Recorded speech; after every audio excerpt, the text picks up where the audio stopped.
Alright, so this is just a short little introduction to the bridge in Photoshop. A lot of people seem to have a issue with Photoshop and tutorials. A lot of times people will watch a tutorial that tells them what to do, but it doesn't tell them how to do it or explain to them why they're doing it. So I thought I'd make a little series on the actual program and not just specific projects. Although we will see a few projects as the series goes on, showing us some tools and things that we can use. I'm going to start just basically by going over what Photoshop is. It's a 2D, 3D image editor. It is a place where you can go and you can make images. You can do a number of things with it. Wow, touch up photos, create textures. You can enhance a text with it, create clothing for a second life, and the list is just long. And the longer it gets when you start thinking about how you can use it outside of SL in everyday instances. But the basic that you would start with when it comes to Photoshop is knowing the bridge. And the bridge is like a really enhanced version or view of what you have on your computer and what you have to work with. So to get to bridge, we're going to go up to File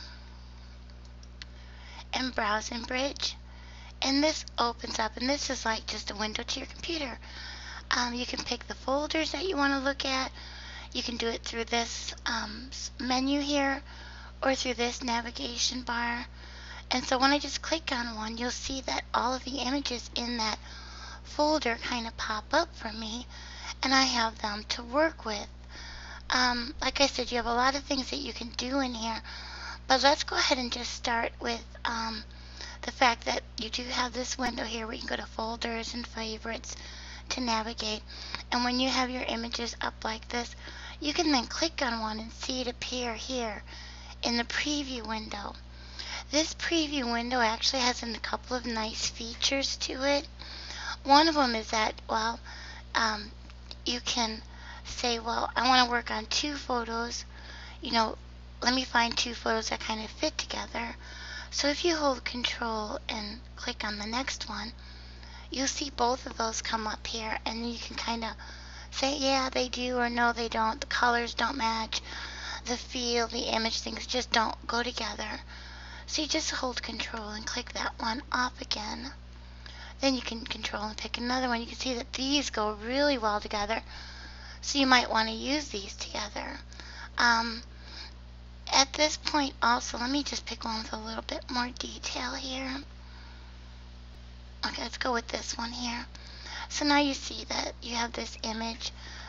You have this plus sign on your mouse cursor. And it's really nice because what it is it's a zoom preview. So if I click here, you'll see a pop-up with a zoomed in view of whatever this little pointed end is looking at. So if I move this to this building, then you'll see that I can get a closer look at the building there. If I have it up at the sun or the moon, the sun, I have a view of it zoomed in here. And that can be really handy. In order to close this, I don't know if you can see it. There's a little bitty X right down here in this corner. If you just click on that, it closes that preview window. So that's pretty nice.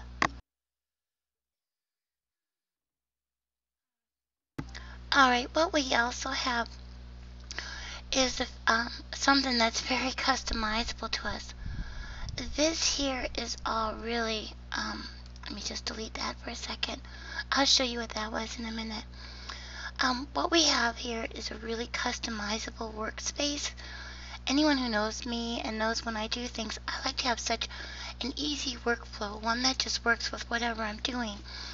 And with Photoshop, I have the ability to not only customize this setting, but I have the ability to save my layout and to create new ones as I need them. So how do I do that? Well, each of these windows can be enlarged and they could be made smaller. And you'll see when I make them all the way small, they don't disappear, but they're literally hidden inside this bar here. or between these two, so I can pull that open and have that, but I can have it disappear for now. I can make these ones here bigger or smaller, and even so small you don't see them. I can take these tabs and I can make them disappear by right-clicking and choosing Close on them.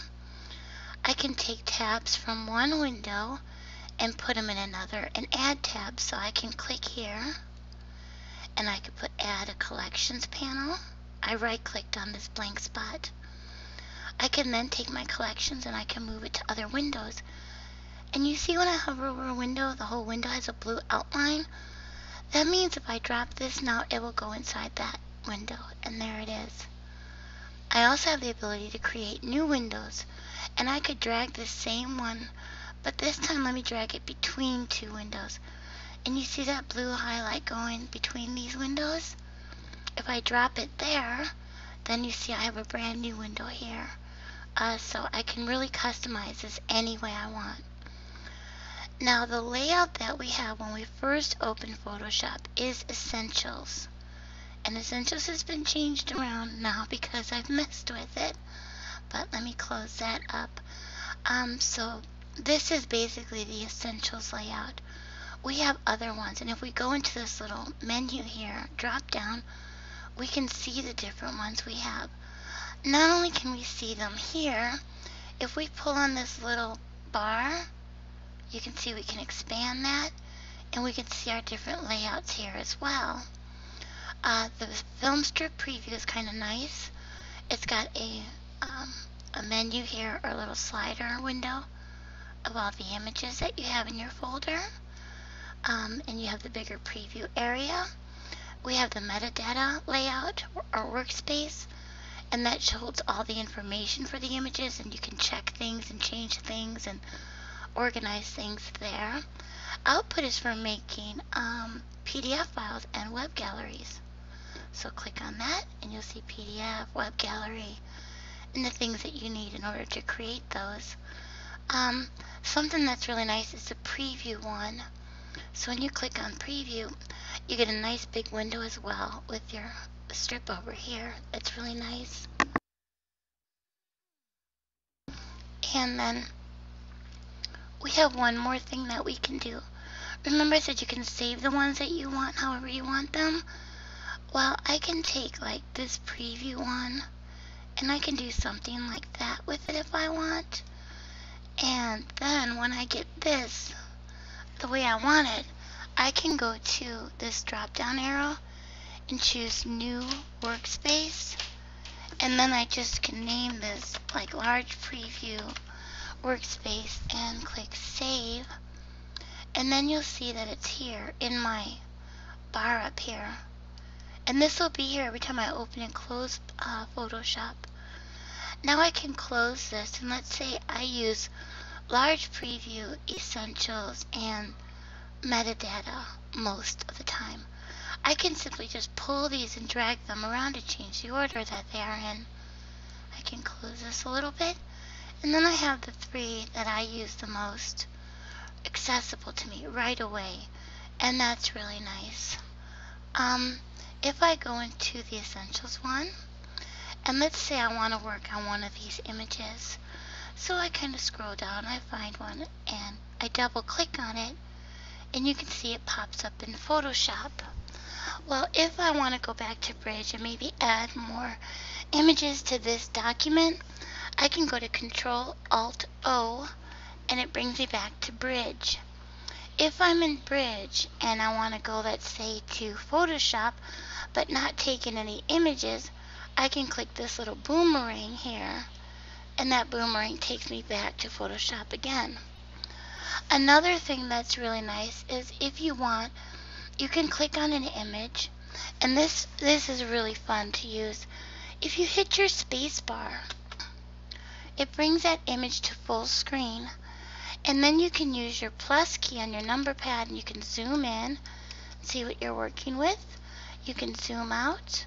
You can just tap it or hold it for a scroll all the way in or a scroll all the way out. It's kind of nice. Also, what's nice about this is your arrow keys. If you use your left arrow, you can scroll back through the images. If you use your right arrow, you can scroll forward through the images. So that's kind of fun to do. Hit your space bar to go back to where you were in your Essentials folder. And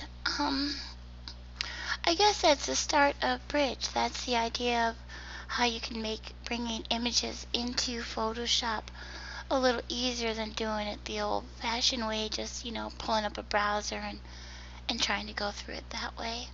So, alright, have fun with this, explore your Bridge, and I'll see you on the next tutorial.